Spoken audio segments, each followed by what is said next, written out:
Sie kriegen es nicht auf die Reihe mit Ihrer anstehenden Abschlussarbeit oder Hausarbeit. 20 Ideen zum Thema liegen auf dem Tisch, doch welche taugt? Womit fange ich nun an? Ich kann mich nicht entscheiden. Also erstmal einen Kaffee machen, dann schauen wir mal weiter. Dann vielleicht doch erst die Küche aufräumen, die Mails durchschauen. Womöglich ist es weniger die Aufschieberitis, die einen ständig bremst. Meine Erfahrung ist es jedenfalls, dass ich besser und ungebremster loslegen kann, wenn ich das Ziel mal endlich vor Augen habe. Den roten Faden. Wenn ich den erst einmal entwickelt habe, aus seinem Knäuel befreit habe, dann komme ich in Fahrt. Dann bin ich auf dem Weg zum Ziel. Wie das funktioniert mit dem Entwickeln des roten Fadens? Dazu mehr in diesem Tutorial.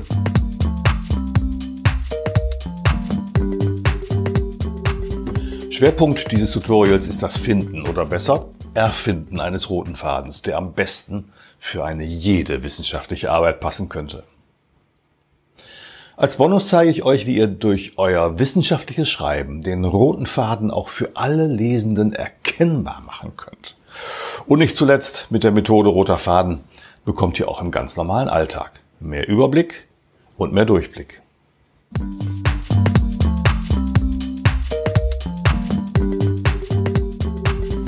Wenn wir die Website Forschen lernen jetzt besuchen, dann entsteht oben am Rand, je mehr man in der jeweiligen Seite liest, ein roter Balken. Er ist ein Indikator dafür, dass man immer weiter vorwärts kommt und auf dem Weg bleibt, bis zum Schluss der Seite. Ein roter Faden. Er zeigt den Weg an, den wir vom Beginn der jeweiligen Webseite bis zu ihrem Ende gegangen sind. Ein roter Faden muss also nicht gesucht werden, er liegt auch nirgends herum, er gönnt auch keine Umwege und keine Abwege oder Exkurse. Er zieht sich vom Beginn bis zum Ende, vom Start bis zum Ziel. Wenden wir das nun an auf unsere nächsten wissenschaftlichen Arbeiten. Wenn man den roten Faden vom Start bis zum Ziel spannt, das könnte so aussehen, dann sind auf diesem Weg definierte Meilensteine mit ihm verbunden. Und zwar nur solche, die uns auch wirklich vom Start zum Ziel bringen. Den Anfang, den Startpunkt markiert unsere Problemstellung. Ohne sie gäbe es nichts zu untersuchen. Wo kein Problem, da auch keine Lösung. Und wir wollen ja ein praktisches oder auch theoretisches Problem lösen. Mit jeder wissenschaftlichen Arbeit. Für die Problemstellung zu Beginn unseres Weges gelten allerdings einige Bedingungen. Erste Bedingung: Was wir als Problem erkennen und bezeichnen, muss auch von anderen als solches erkannt werden können.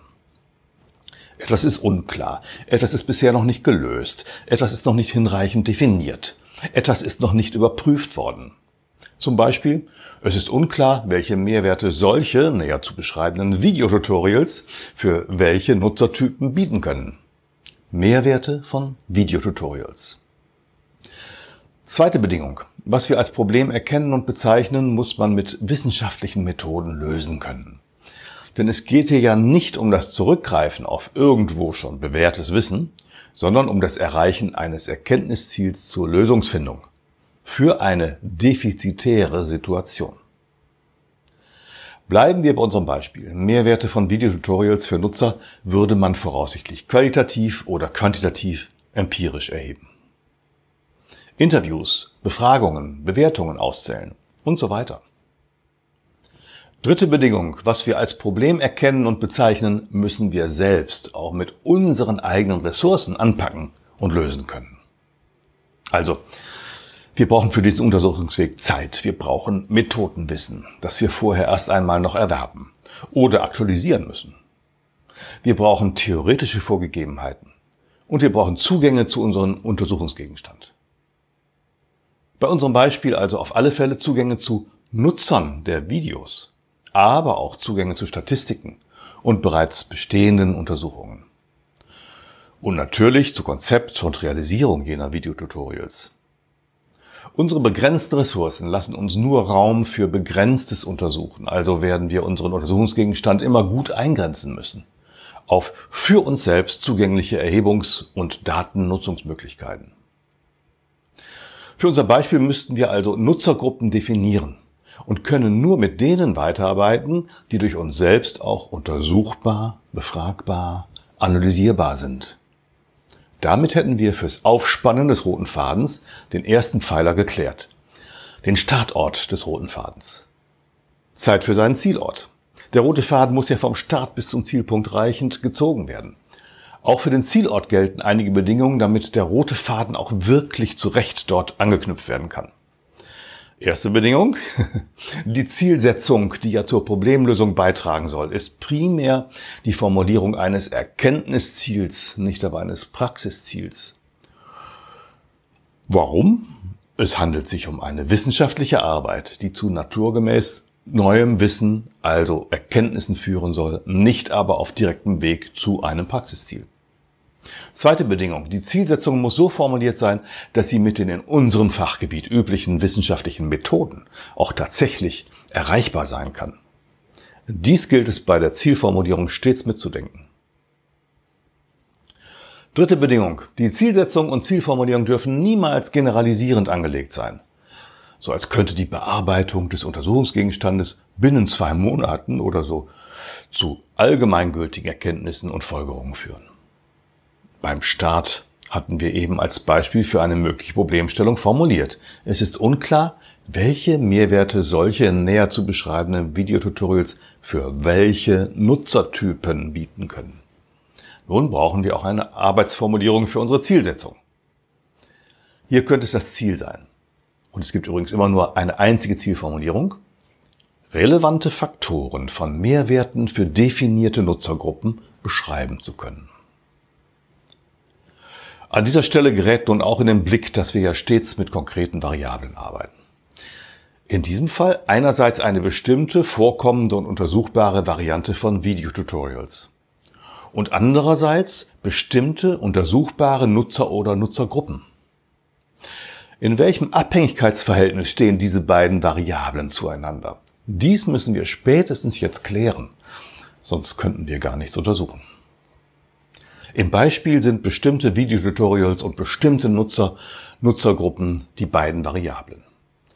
Welche ist die unabhängige Variable, welche die von ihr abhängige Variable?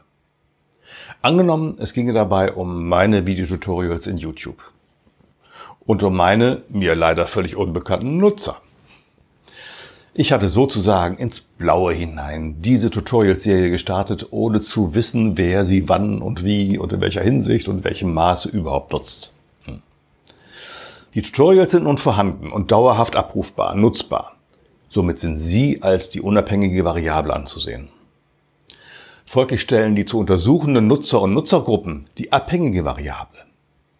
Was machen die mit meinen Tutorials und was machen sie mit ihnen nicht? Aus welchen Gründen erreiche ich sie besser bzw. schlechter? Die Mehrwerte für meine Nutzer bestimmen nicht ich, sondern die bestimmen sie. Und welche Mehrwerte da zählen, das wollen wir ja im Beispiel herausfinden.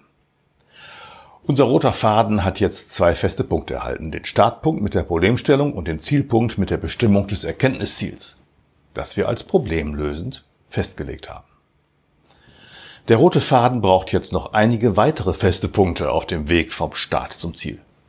Nach dem Startpunkt brauchen wir als nächstes die zentrale, operationalisierende Forschungsfrage, die den Weg zum Erreichen des Ziels weist. Es gibt immer nur eine Key Research Question, eine zentrale Forschungsfrage. Lediglich, wenn wirklich benötigt, kann man operative Teilfragen für bestimmte Strecken der Untersuchung einbringen. Am besten dann aber jeweils zu Beginn einer solchen Strecke, etwa dort, wo der explizit theoretische Teil mit Erklärung des Standes der Forschung beginnt, wo das Forschungsdesign festgelegt werden soll und wo der empirische Teil beginnt. Und bitte jede Frage auch am Ende Ihrer Bearbeitung explizit beantworten. Unsere Forschungsfrage operationalisiert den Weg zum Erreichen des Ziels. Dann, wenn wir es schaffen, zielgerichtet nach Merkmalen und Faktoren und Zusammenhängen zu fragen, die wir für das Erreichen unseres Ziels tatsächlich benötigen. Damit lassen wir auch anklingen, welche wissenschaftlichen Methoden dazu verwendet werden. Bei unserem recht einfach gestrickten Beispiel von den Videotutorials und den Mehrwerten für Nutzer könnte es denkbar sein, so zu fragen: In welcher Hinsicht und in welchem Maße können welche Merkmale der vorhandenen Videotutorials welchen Nutzern welche Mehrwerte geben? Aus einer solchen Formulierung geht hervor, dass hier nicht Vermutungen zusammengeschrieben werden können, sondern dass theoriegeleitet Nutzer zu befragen sind. Und der Anfang der Frage, in welcher Hinsicht und in welchem Maße, zwingt uns dazu, die Mehrwertfaktoren zunächst wissenschaftlich begründet zusammenzustellen, um ihre Vorkommen bei den befragten Nutzern zu erheben. Und die Stärke, Bedeutung, Relevanz der Faktoren für diese befragten Nutzer zu messen. Es geht also nicht um ein Ob des Vorkommens von Faktoren, sondern um das Wie des Vorkommens von Faktoren. Daher sind auch alle Frageformen wissenschaftlich unbrauchbar, die zu Ja-Nein-Antworten führen oder die als offene Fragen alles und jedes zusammenfegen wollen.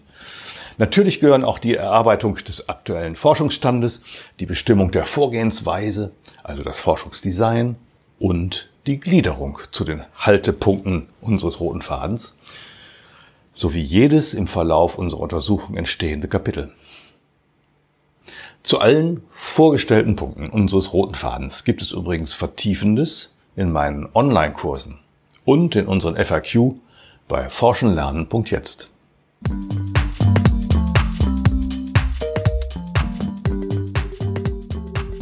Wenn wir unseren roten Faden nur im Verborgenen anlegen und sei es noch so gut gelungen, könnte es passieren, dass unserer Leserschaft gar nicht bewusst wird, dass wir sie auf einem geradlinigen Weg mitnehmen, stets entlang unseres roten Fadens. Natürlich werden wir nirgends den Begriff roter Faden einführen. Das wäre ja dann in der Vorstellung der Lesenden und der Scientific Community gleichbedeutend mit einem ununterbrochenen Handlauf an einem Wanderweg in bergiger Umgebung, der ein Abstürzen verhindern soll. Nee. So machen wir das natürlich bitte nicht. Greifen wir besser bei unseren textlichen Formulierungen auf etwas anderes zurück, auf das Instrument der strikt logischen Argumentation. Wie war das noch mit der Logik? Nun, es geht faktisch um die Folgerichtigkeit unseres Vortragens, Argumentierens und Vorgehens, Schritt für Schritt. Prämissen führen zu Schlussfolgerungen. Weil es seit 10 Minuten regnet, ist der Gehweg nass. Und dieses Prinzip übernehmen wir in unsere Textgestaltung hinein. Wo immer es hilfreich sein könnte, führen wir das soeben Beschriebene weiter zu einer Folgerung. Solche Formulierungen könnten so ausfallen. Und sie funktionieren dann wie Überleitungen vom einen zum nächsten Punkt. Aufgrund dieses Befundes soll nun herausgefunden werden, wie. Wenn diese Ergebnisse bestätigt werden können, sollte im nächsten Schritt. Daraus folgernd ergibt sich das. Wir können also mit Bedingungen arbeiten, die logischerweise zu nächsten Schritten führen. Oder wir spitzen weiter zu mit Formulierungen wie: Je mehr sich dieses Ergebnis als zutreffend erweist, desto wichtiger wird nun, den nächsten Schritt gut zu begründen. Moderieren wir also sozusagen immer wieder an jeder Schwelle, an jeder nächsten Stufe in unserer Arbeit, was wir nun aus welchen Gründen tun werden. Solche Ausführungen sind stets mit einem, höchstens 2 kurzen Sätzen geschafft und diese moderierenden Sätze, in denen wir selbst als Moderator unserer wissenschaftlichen Arbeit auf eine Metaebene gehen, erleichtern den Lesenden und somit auch unseren Prüfern das Verständnis und Mitvollziehen unserer Vorgehensweise und somit deren Ergebnisse. Also bitte nicht einfach ohne solche Hilfestellung die Lesenden von einer Stufe auf die nächste schubsen. Immer wieder habe ich es als Prüfer erlebt, dass Studierende in ihren Hausarbeiten, Abschlussarbeiten von da nach dort springen und an der Stelle einfach nur behaupten, aus dem eben Dargelegten zeigt sich, dass nun dies oder jenes gegeben und zu tun ist. Nein, es zeigt sich nicht. Wir müssen immer mit wirklich logischen, nachvollziehbaren Formulierungen arbeiten. Nicht Behauptungen. Leser merken sofort, wenn die Logik nur behauptet, aber nicht gegeben ist. Hä? Wieso das denn jetzt? Und schon haben wir ein echtes Problem. Wenn wir auch nur an einer einzigen Stelle in unserer Arbeit nicht folgerichtig argumentieren und vorgehen, verliert das Ganze seine Validität, seine Gültigkeit, seine Überprüfbarkeit, seine Nachvollziehbarkeit. Nehmen wir uns daher vor, wirklich einen roten Faden zu entwickeln, der sich vom Start bis zum Ziel spannt und seine beschriebenen, notwendigen Zwischenpunkte auch einbindet. An jenen Punkten und auch immer wieder unterwegs moderieren wir dann die Logik unseres Vorgehens. Nehmt euch bitte eine vor kurzem selbst erstellte eigene wissenschaftliche Arbeit und prüft sie kritisch darauf, ob sie einen verborgenen roten Faden hat, ob sie den auch wirklich eingehalten hat, sodass der Weg vom Start zum Ziel folgerichtig begangen ist. und checkt, ob ihr die jeweiligen Schritte von Stufe zu Stufe auch nachvollziehbar moderiert hattet. Es ist einfach immer wieder hilfreich, aus den eigenen Fehlern oder mindestens eigenen Unzulänglichkeiten zu lernen. Ab jetzt möge euch die Idee des roten Fadens begleiten und zu besseren, der folgerichtigeren Ausarbeitungen führen. In unserem Portal forschenlernen.jetzt gibt es übrigens auch einen Button Online-Sprechstunde buchen. Was wir da besprechen können, steht dort auch angegeben. Also bei Bedarf einfach mal tun und guten Rat erhalten zu Fragen der Vorgehensweise und der Wissenschaftlichkeit des Vorhabens zum Knüpfen des eigenen roten Fadens. Auf jeden Fall habt ihr jetzt schon eine Menge Infos zum Arbeiten mit eurem eigenen roten Faden mitnehmen können. Macht was draus. Gutes Gelingen!